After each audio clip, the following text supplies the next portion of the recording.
Hi friends good morning. तो friends ये बस खायापी तो ए बाजला 10:30 पे सब स्कूल गले। तो कल आज मैंने ब्रेकफास्ट करी इडली।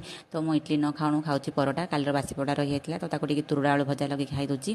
तो खाई सारा ये पलि आसली माछ क्लीन तो आज माछ अणा बड़ बड़ रही माछ को पहला माछ तो भल भाव धुआ धुई कर क्लीन कर। तो पहला माछ मो हजबैंड बहुत प्रिय।